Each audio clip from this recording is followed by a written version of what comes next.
ప్రధానమంత్రి నరేంద్ర మోదీ అధ్యక్షతన కేబినెట్ భద్రతా వ్యవహారాల కమిటీ సమావేశమైంది. ఎర్రకోట కారు బాంబు పేలుడు ఘటనపై చర్చ జరుగుతోంది.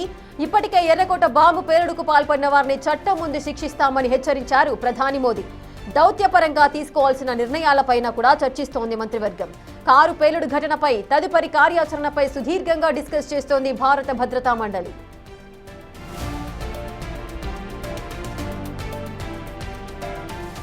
ఇవాళ ఢిల్లీలో జరిగిన పేలుడులో గాయపడిన వారిని ఎల్ఎన్జేపీ ఆసుపత్రికి వెళ్లి కలిశారు ప్రధాని మోదీ.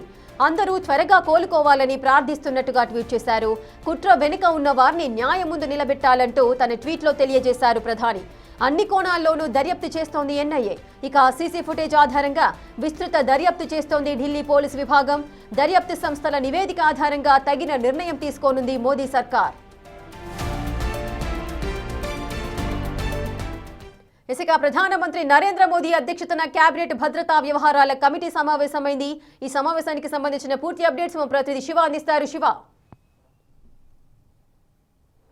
రేఖ, ప్రధాని నరేంద్ర మోడీ అధ్యక్షతన కొద్దిసేపటి క్రితమే అంటే 5:30 ఆయన నివాసంలో కేంద్ర భద్రతా వ్యవహారాల కేబినెట్ కమిటీ సమావేశం ప్రారంభమైంది. ఈ సమావేశంలో ప్రధానంగా ఇటీవల సోమవారం ఏదైతే ఎర్రకోట వద్ద జరిగిన కారు పేలుడు ఘటనకు సంబంధించి ప్రధానంగా ఈ సమావేశంలో చర్చించబోతున్నారు. అయితే ఫర్దర్గా కారు పేలుడు ఘటన జరిగిన తర్వాత ప్రధాని నరేంద్ర మోడీ ఇటు భూటాన్ పర్యటనకు వెళ్ళి వచ్చారు. వస్తూనే ఎయిర్పోర్ట్ నుంచి ఎల్ఎన్జేపీ లోక్ నాయక్ జయప్రకాష్ ఆసుపత్రికి వెళ్ళి అక్కడ గాయపడిన వారిని పరామర్శించారు. వారి యోగక్షేమాలను కూడా అడిగి తెలుసుకున్నారు. వారికి అన్ని విధాల సహాయ సహకారాలు అందిస్తామంటూ కూడా వారికి సపోర్టుగా ఉంటామంటూ కూడా ప్రధాని నరేంద్ర మోడీ తెలియజేశారు. ఇక మెరుగైన వైద్యం అందించి వారు కోలుకునే వరకు వారికి ట్రీట్మెంట్ అందించాలంటూ కూడా వైద్యులకు మరోవైపు అధికారులను కూడా ఆదేశించారు. ఇక ఈ దాడిని మాత్రం ఖండిస్తున్నాము. ఈ కుట్ర వెనుక ఎవరున్నా కానీ చట్టం ముందు నిలబెట్టి దోషులుగా వారిని తేల్చుతామంటూ కూడా ప్రధాని నరేంద్ర మోడీ హెచ్చరికలు జారీ చేశారు. ఇక దీనికి సంబంధించి ఇప్పుడు ప్రధాని నరేంద్ర మోడీ నివాసంలో సమావేశం జరుగుతోంది. అయితే దీంట్లో ఇటు కేంద్ర కేబినెట్ మంత్రులతో పాటు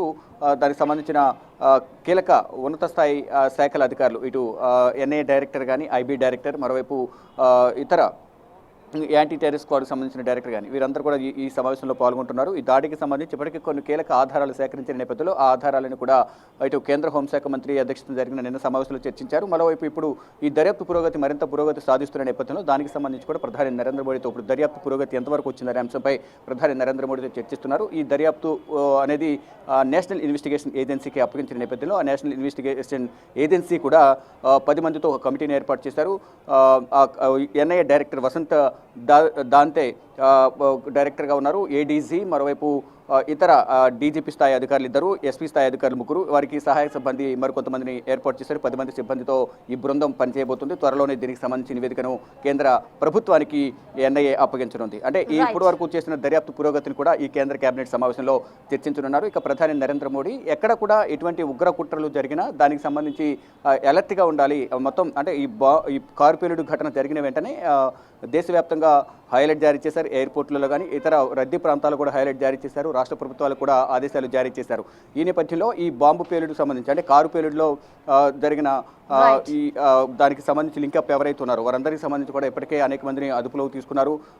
ఇక్కడ ఈ ఉమర్ మొహమ్మద్ ఎవరైతే ఉన్నారో అతను I-20 కారులో మరణించారని చెప్తున్నారు. దానికి సంబంధించి ఆధారాల కోసం కుటుంబ సభ్యుల శాంపిల్స్ కూడా సేకరించారు. మరో కారును కూడా ఉమర్ నబీ అబ్దుల్లా మహమ్మద్ వినియోగించారు. ఈ ఫోర్డ్ కారు వినియోగించినట్టు తెలుస్తుంది, రెడ్ ఫోర్డ్ కారు. ఆ కారు కోసం కూడా ఇప్పుడు ఇటు ఢిల్లీ వ్యాప్తంగాను ఇటు హర్యానా ఇతర ప్రాంతాలు కూడా సెర్చ్ ఆపరేషన్ కొనసాగిస్తున్నారు. మొత్తంగా చూసుకుంటే ఈ టెర్రర్ మాడ్యూల్లోనికి ఎవరున్నారనే కోణంలో కూడా దర్యాప్తు కొనసాగుతుంది. ప్రజెంట్ ప్రధాని నరేంద్ర మోడీ నివాసంలో ఈ దర్యాప్తు పురోగతిపై ఫర్దర్గా తీసుకోవాల్సిన అంశాలపై సమావేశంలో చర్చ కొనసాగుతోంది.